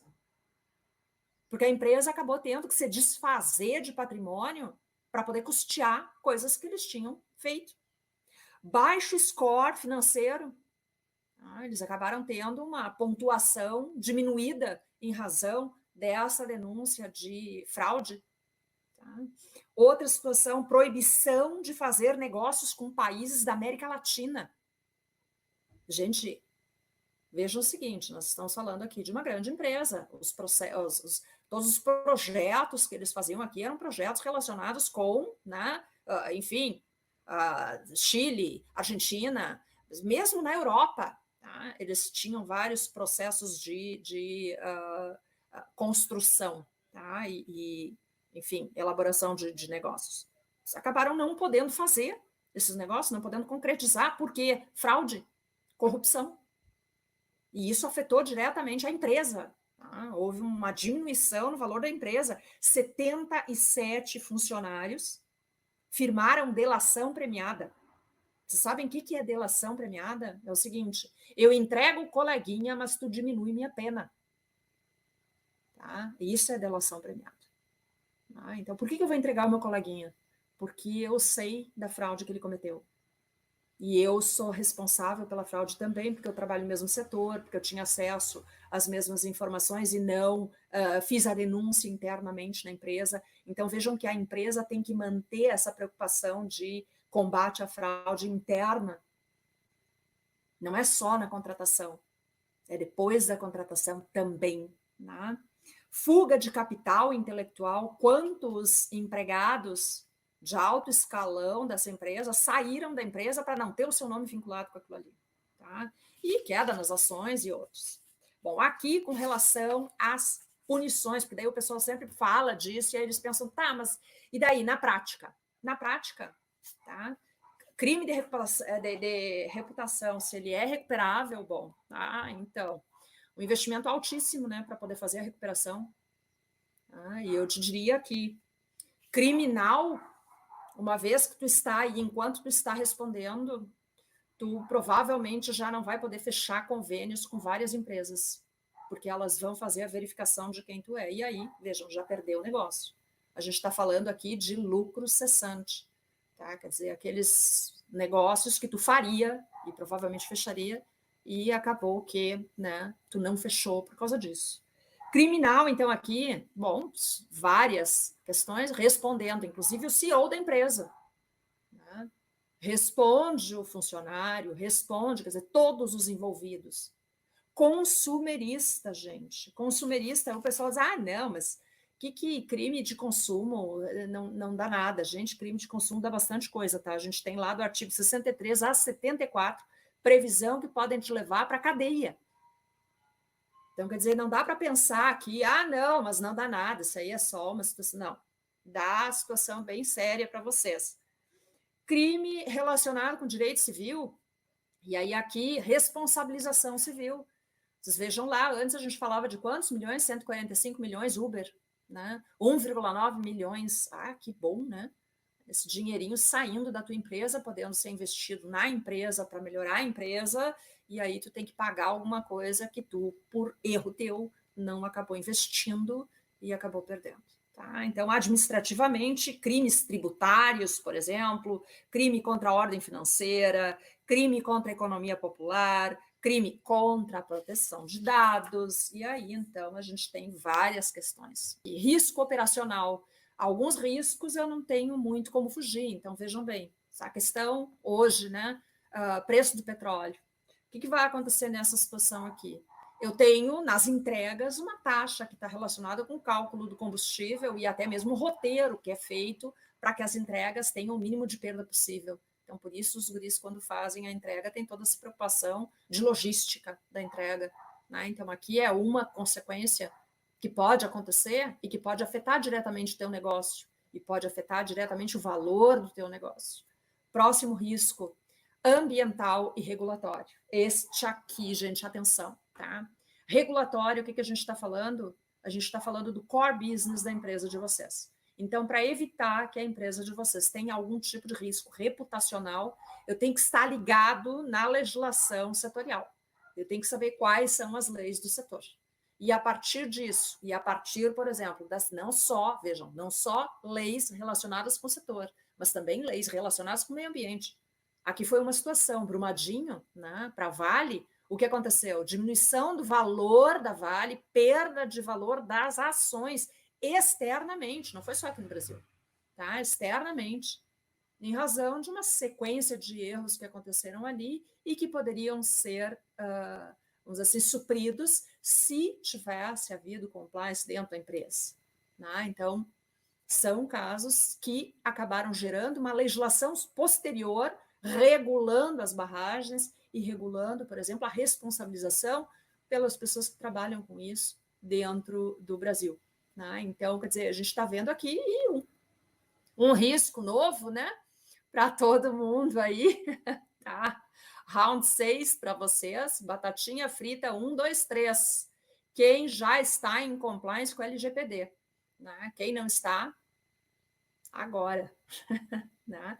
Já estamos com sanções, né, e investigações acontecendo por parte da ANPD e sanções judiciais. E o Brasil é um país judicante. Então, o que a gente vai ver, e muito, não é a tua empresa respondendo só administrativamente, gente. É a tua empresa respondendo, como a gente falou antes, pelo direito civil, com uma punição pecuniária, pelo direito criminal, com uma punição que pode ser cadeia, punição do consumidor, que também é pecuniária, e punição, gente, vejam, administrativa, que vai te retirar a possibilidade, por exemplo, de participar em licitações. E aí a pergunta que fica para vocês é, gente, vocês já estão preparados para isso? Vocês estão preocupados com o combate à fraude? Vocês estão preocupados com a proteção dos dados que vocês estão tratando? Se vocês não estão fazendo isso, vocês já estão fazendo errado. E aí o meu medo é processo. Meu medo é processo. Muito Thaís bom. maravilhosa, encerrou até com o cantar dos passarinhos, vocês ouviram? Não, e já atualizado com o round 6 já, eu tenho que terminar essa série aí, nossa. Boa, boa. Também o meu recado aqui já também para a gente já ir se encaminhando, pessoal, é que talvez algumas pessoas conheçam o nosso CAF Academy, certo? Que é a nossa certificação gratuita. A gente tem aí todo um curso sobre prevenção de fraude, a gente elaborou esse conteúdo a várias mãos, apesar de eu ter sido o porta-voz do CAF Academy. A gente já está indo para a nossa 4ª turma, certo? E essa é a 4ª e última turma do CAF Academy, certo? Então, se você ainda não fez, faça o CAF Academy, a gente vai gostar bastante. Essa é uma iniciativa nossa muito voltada para promover esse mercado de prevenção de fraude, para qualificar, para compartilhar conteúdos que a gente tem aqui. São 5 módulos, certo? E a gente aguarda todos vocês, eu aguardo todos vocês principalmente, porque eu acabo sendo hoje o porta-voz dessa nossa certificação de combate à fraude e compliance, certo? Bom, acho que vamos começar agora uma rodada das nossas despedidas, a gente já vai indo para os nossos ritos finais. Então, não sei, acho que vamos começar aí, moçada do Aikifome, passo a palavra para vocês aí. Bom, agradecer aí todo mundo que participou, todo mundo que assistiu, acompanhou a gente, agradecer a vocês, pessoal do CAF, Thaís, pelas maravilhosas explicações aí dos cases, bom demais. E estamos à disposição, todo mundo que quiser, pode chamar ali no LinkedIn, meu nome é facinho de achar, e pode chamar aí que a gente troca umas ideias, e vocês do CAF também, portas sempre abertas para quando precisarem, a gente está batendo novos papos. Exato, faço, né, das palavras do Couzinho e as minhas também. Muito obrigado a todo mundo, tá? Principalmente a Thaís, eu acho que trouxe bastante ensinamento, alguns cases para a gente bem importante, pelo CAF, pela oportunidade, é claro, e obviamente mais uma vez agradeço a parceria também, porque tem ajudado a gente na operação, né, com excelência. Boa, Thaís, tu queres dar o teu tchau aí? A gente já vai te agradecer agora e depois, tá? Mas, por favor. Gente, assim, ó, eu agradeço a oportunidade de estar junto com o CAF, trabalhando aqui, né, nessa tarde, e dividindo com vocês algumas questões que devem ser questões que preocupam não só a empresa, mas também quem trabalha na empresa, porque a gente é a empresa. Então, quando a gente trabalha numa empresa, a gente leva o nome dessa empresa com a gente. Então, eu, por exemplo, tenho orgulho de fazer parte do LGPD for Business, né, que é a nossa empresa que trabalha LGPD, então, porque nós, de fato, trabalhamos com essa preocupação que a CAF tem. Então, acho que isso é uma coisa que é importante. Eu agradeço a oportunidade de estar aqui e agradeço todo mundo que teve paciência de nos ouvir até agora. Vou me despedir brevemente. Acho que a Thaís talvez eu não vá conversar tanto mais. Mas o Felipe, o Kaique, a gente está sempre trocando mensagens, né? A parceria ela é forte diariamente, a gente está sempre se enchendo o saco, né? É uma parceria muito forte. Então, eu agradeço vocês por ter aceitado o convite.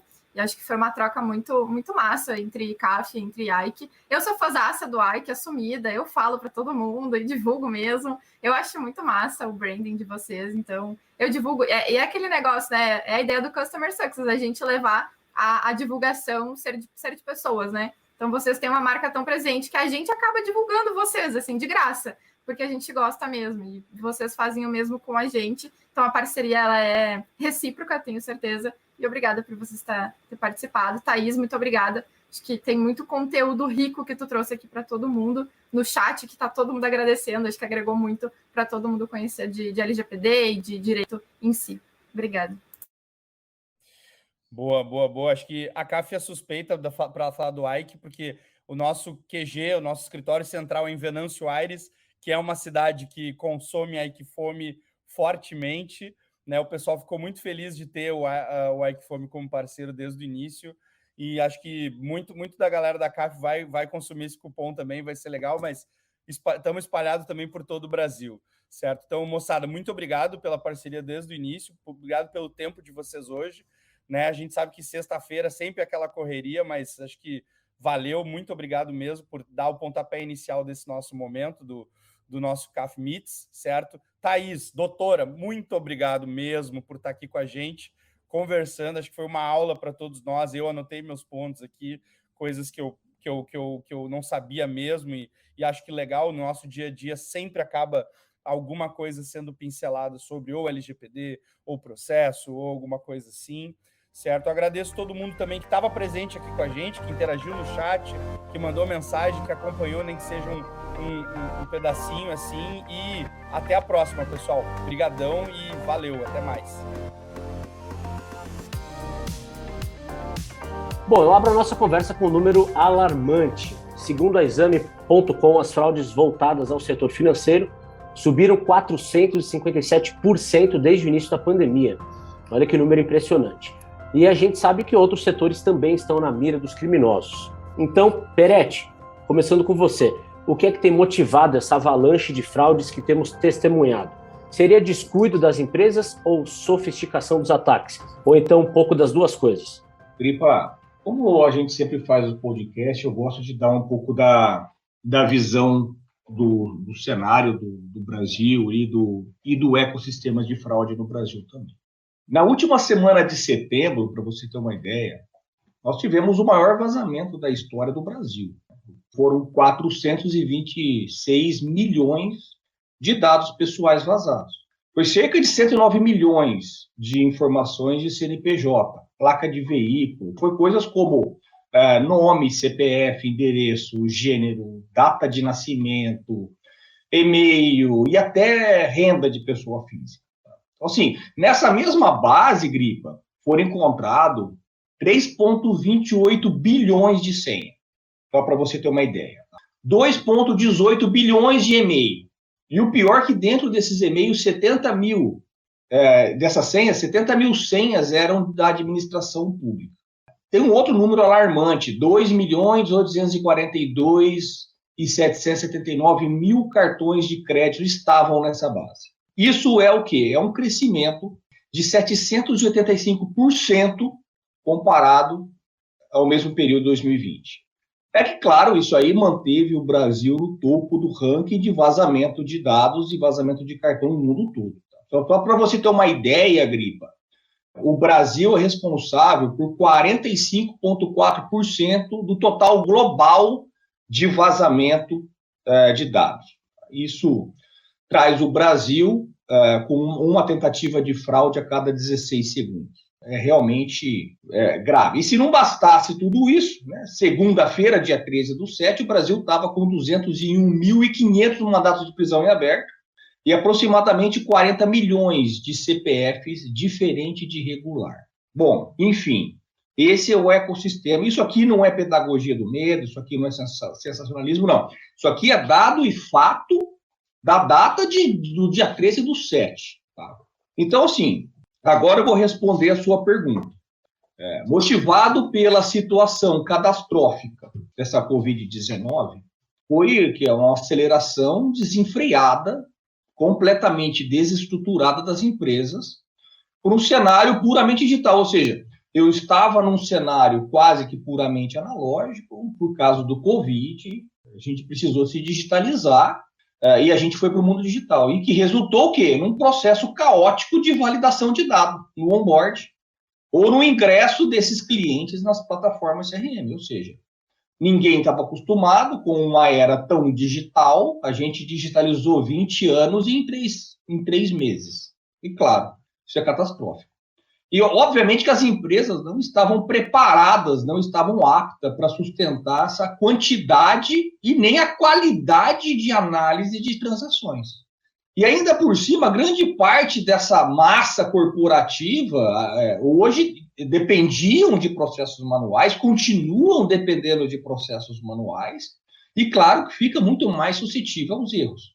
Então a gente pega ali pouca agilidade, ausência do atual data-driven, que a gente já falou até em outro podcast com relação a isso. A experiência do usuário fica completamente sacrificada, uma fricção gigante, um valor de CAC gigante, pagando fraude ainda, ou seja, a gente cria outro problema sério, que é a perda do próprio cliente.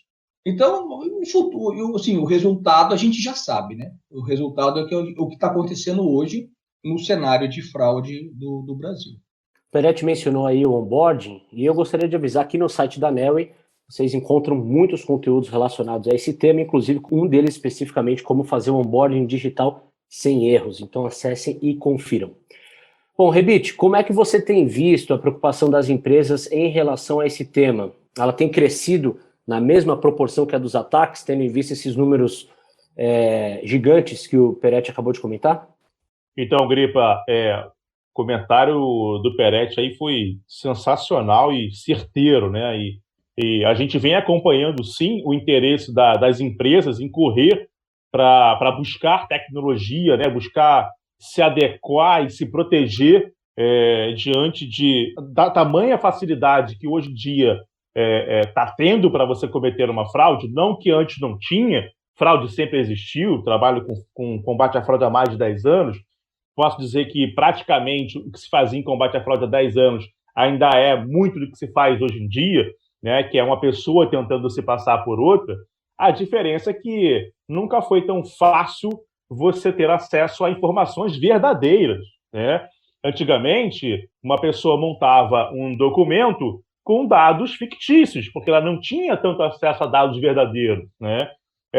Hoje em dia, o acesso ao dado verdadeiro, ao dado vazado, né, ele é tão fácil de se ter acesso que a empresa que presta hoje um serviço de combate à fraude, se de fato ela não for uma empresa que se propõe de fato a fazer combate à fraude, ela não vai conseguir pegar aquela fraude, vai vazar, vai passar, tá? Porque os dados são verdadeiros. Então, sim, as empresas estão correndo para se ajustar, para se adequar, e elas estão buscando as empresas top do mercado para fazer combate à fraude. O que a gente vem observando no mercado inicialmente, houve um movimento para se buscar as empresas que cobravam mais barato para fazer o serviço, digo isso com propriedade, né, dono de empresas de combate à fraude. Eu vi que as empresas primeiro correram, lógico, para pagar mais barato, quebraram a cara, porque as empresas que estão cobrando barato, né, dizem que o barato sai caro. Acho que eu estou até adiantando um tema aqui futuro do que a gente vai conversar aqui no próprio podcast, mas correram para um player que cobra mais barato para fazer o serviço, mas que não tem total especialização para fazer, de fato, o combate à fraude. Enfim, e aí viu-se um movimento muito forte no mercado de se trocar de player, trocar de solução de combate à fraude, né? Então, sim, as empresas estão correndo atrás, elas estão se preparando, porque viu que não é brincadeira. Estão tomando fraude e estão tomando forte. Ô Peretti, aproveitando o gancho aí da resposta do Rebite, quais são hoje os principais tipos de fraudes que deveriam estar no radar das empresas? Olha, fraude a gente tem de tudo quanto é tipo, gosto, sabor, a gente pode até criar um menu de fraude. De tanto, a criatividade do fraudador é realmente uma coisa ímpar. E eles estão se especializando de uma forma brutal, né? Esse último vazamento, para você ter uma ideia, era uma base enriquecida. Assim, quando a gente ouviu na nossa história falar em uma quadrilha especialista em enriquecimento de base? Só para você ter uma ideia, o nível que está a fraude. Como tipos de características de fraude, as principais fraudes, estamos falando de roubo de credenciais, né, que seriam roubos de dados de CPF, RG, CNH, até Registro Nacional de Estrangeiro tem roubo de credencial. Ali a gente vai pegar dados como fraude em endereços, fraude no número de cartão de crédito, ou fraude de cartão de crédito, ou fraude de clonagem de cartão de crédito, clonagem de smartphone, capturas de senha, dados bancários através da onde? Através de um phishing, por exemplo. Emissão de cartão de crédito de varejo, como está todo mundo emitindo cartão de crédito, todo mundo agora emite cartão, tudo. Até a padaria da esquina está emitindo cartão de crédito. Então acontece o quê? Acontece uma ingressão muito grande de cartões no mercado e isso vai aumentar o número de fraude. E ali a gente vai olhar fraude em páginas clonadas na internet, que isso tem acontecido muito. Fraude de fornecedores, fraude de terceirizados, fraude no próprio e-commerce por estorno, né, os chargebacks, as próprias autofraudes, esquemas de triangulação, ou seja, fraude aqui a gente vai olhar, eu posso até setorizar, né, como que é o mundo de fraude no varejo, como que é o mundo de fraude em seguros, seguradoras, né, em health, em saúde, na indústria financeira, em financial service, né? Quais são as fraudes, cara? Ou seja, fraude, as mais comuns são essas que eu citei, mas fato que a gente tem uma infinidade de números de fraude. Por falar nisso, a Combate à Fraude tem um vasto cardápio de soluções digitais para combater essas fraudes que o Peretti mencionou. Rebite, como essas soluções ajudam na batalha diária contra as ameaças que podem vir de todos os lados, como a gente viu? Legal, Gripa. Essa pergunta é interessante porque quando eu fundei a Combate à Fraude lá atrás, tá? Na verdade, a Combate à Fraude nasceu da minha própria necessidade de ter uma solução completa, né, para fazer combate à fraude, e o mercado não tinha uma solução completa, né? Então, naquela época, quando eu tinha a minha fintech lá, 4 anos atrás, eu precisava contratar um pouquinho de solução de cada player e no final compor uma solução, uma esteira única, né, de combate à fraude. Mas e isso não me satisfazia, porque eu precisava de um processo completo. Então, hoje a Combate à Fraude ela tem uma solução única, uma solução completa, uma esteira única, onde você pode, de ponta a ponta, inclusive desde a captura do documento, e parece bobagem, né, eu falar de captura de documento, mas a captura de documento é, sim, uma dor muito grande para o cliente, falando de onboarding principalmente, porque se você faz uma captura errada, acaba que isso chega no teu back-office e você tem que ter humanos para você chegar ali e rejeitar aquele documento. E com a tecnologia que a gente tem, não precisa, automaticamente a gente consegue capturar o documento certo, você não precisa ter ninguém no seu onboarding rejeitando aquele documento, e por fim, ele segue uma esteira fazendo todo o processo de validação, OCR, PaceMed, a prova de vida, inclusive a nossa prova de vida é a única do mercado certificada a IBETA, uma certificação internacional, é a única empresa brasileira certificada, inclusive homologada pelos bancos.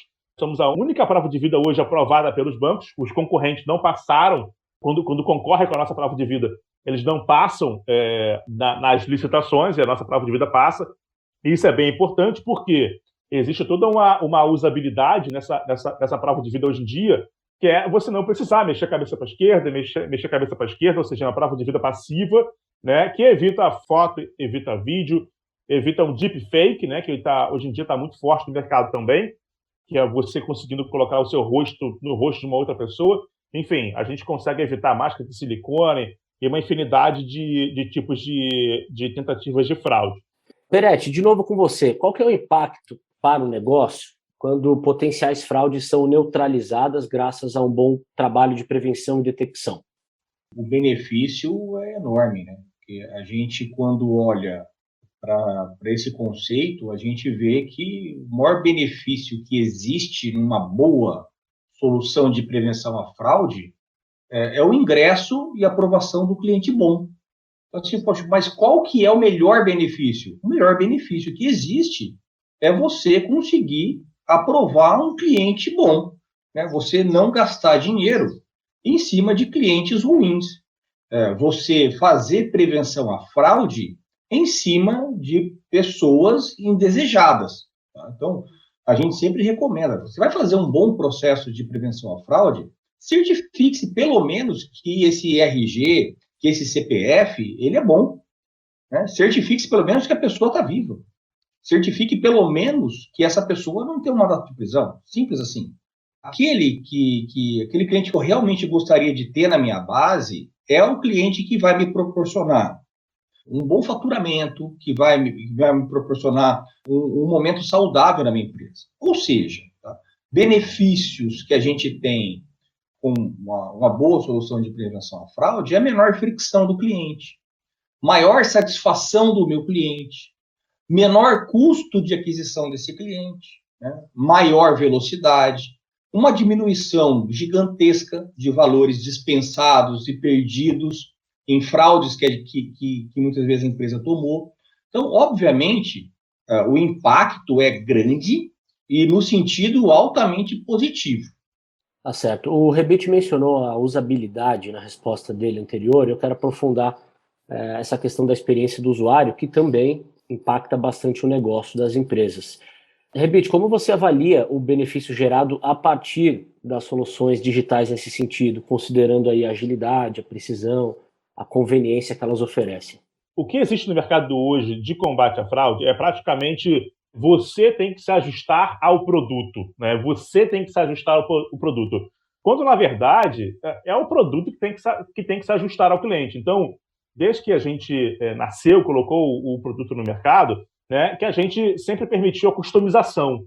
Então, a customização era algo muito natural para a gente. Então, quando chegava um cliente, né, e a gente tem Magazine Luiza, iFood, por exemplo, onde a gente fez todo o processo de onboarding, desenhou para eles e colocou em produção o processo de cadastro, o nosso nível de customização, de liberdade, de flexibilidade, né, de usabilidade que a gente entrega para o cliente é extremo. O que ele precisa para chegar do outro lado, a gente consegue entregar para ele.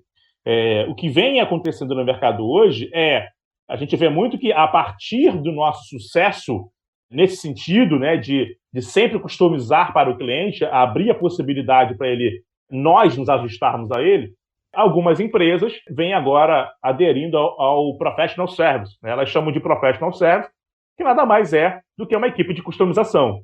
Professional Service é um nome bonito para você cobrar por customização, cobrar por hora de customização.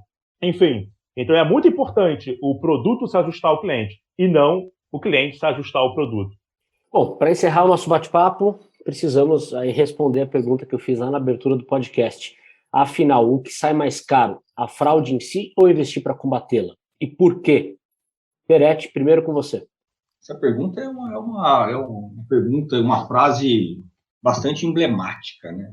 É assim, não existe premissa de que uma solução de prevenção à fraude é cara, né? Na verdade, não existe. Eu consigo, inclusive, justificar essa afirmação alicerçadas aí em dois grandes pontos. Primeiro, vamos definir a palavra caro. Eu vou colocar a minha definição para você. Caro é você adquirir algo que não soluciona a sua dor e não te prove prazer algum. Isso é caro. Fato. Isso é um dado e fato. Caro não soluciona a sua dor e não te dá prazer. Então, isso é caro. Se você pega qualquer solução que soluciona a sua dor e você, obviamente, em algum caso, consegue ter prazer com aquele objeto adquirido, isso não é caro, isso é barato. E o segundo, no último trimestre agora de 2021, nós tivemos no Brasil um aumento de 33% no onboarding usando CPFs de indivíduos que já vieram a óbito. 33% de aumento. E que possuíam também, possuíam um mandato de prisão. Ok? Agora vamos lá. Aumento de 33% no onboard usando CPFs de indivíduos que já vieram a óbito ou mandato de prisão. Aumentou 33%. Uma solução de prevenção à fraude para combater e solucionar de vez uma situação dessa custa 11 centavos. É muito menos que uma bala. Agora, isso é caro?